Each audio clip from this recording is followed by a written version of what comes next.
Good morning, everybody. So this morning I'm going to read out of Luke chapter 7, verses 36 through 39.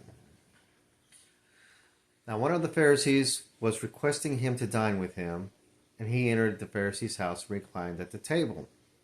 And there was a woman in the city who was a sinner, and when she learned that he was reclining at the table in the Pharisee's house, she brought an alabaster vial of perfume.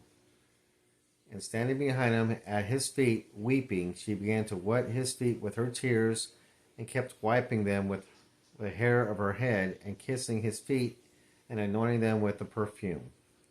Now when the Pharisees who had invited him saw this, he said to himself, "If this man were a prophet, he would know who and what sort of person this woman is, who is touching him, that she is a sinner."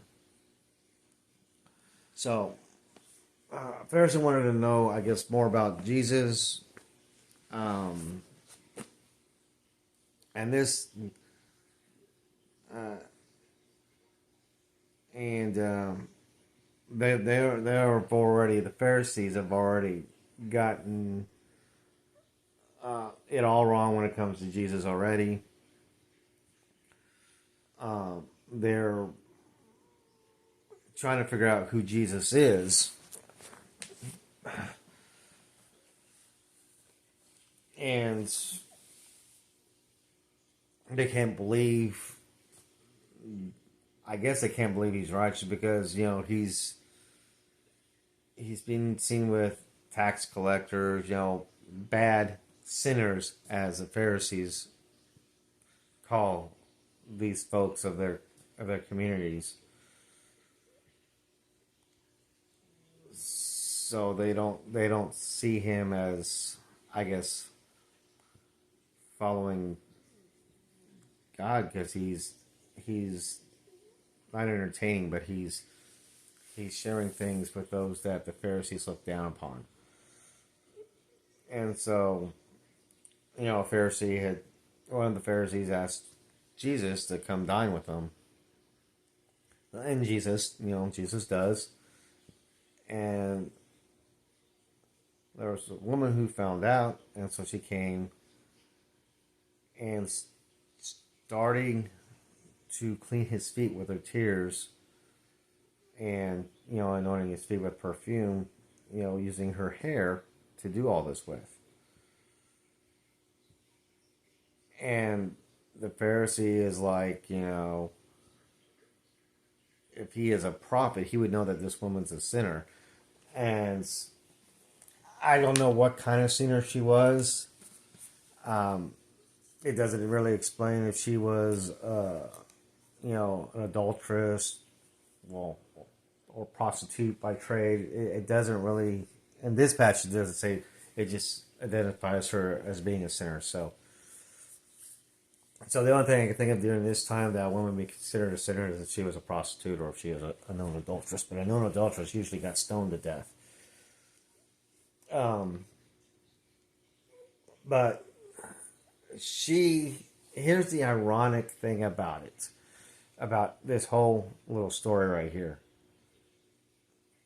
The Pharisee, the man of God, who studies the law, who studies God's ways, had no clue who Jesus Christ was. And this poor woman, this poor wretched woman, knew exactly who he was, and anointed his feet, cleaned his feet with her hair. Constantly crying over him. And my guess is that she knew that Christ was the Messiah. She knew that he was there to save her. And she was truly repentant of the sins that she did. But it also makes me wonder, did she somehow know that he was going to die for her?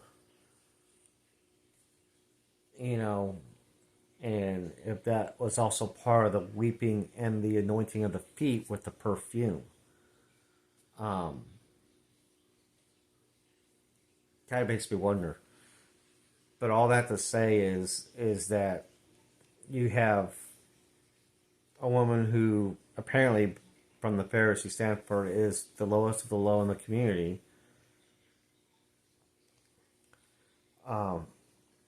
Giving Jesus Christ the glory and respect and the love from her heart. And then you got the Pharisee, the learned man of God, saying, well, if he was a prophet, he would know that she's a sinner and wouldn't have anything to do with her. You know, heart as hard as a rock, stone cold, no compassion, nothing. So, anyways, I don't know.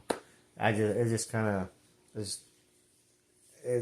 of a story that kind of, to me, shows how we need to be careful. We cannot be too pious of ourselves, of our own righteousness, and just, I don't know, condemn somebody so earnestly, so flagrantly, and to be where we don't have compassion and don't see people who what we all really are, which is sinners, you know, and that nobody but Christ is going to be the only ones who can save us. You know, this woman humbled herself completely. You know, the Pharisees never did. So we need to be like this woman, crying and weeping, you know, and recognizing Christ for who he is. So, anyways, love you guys. Have a blessed day.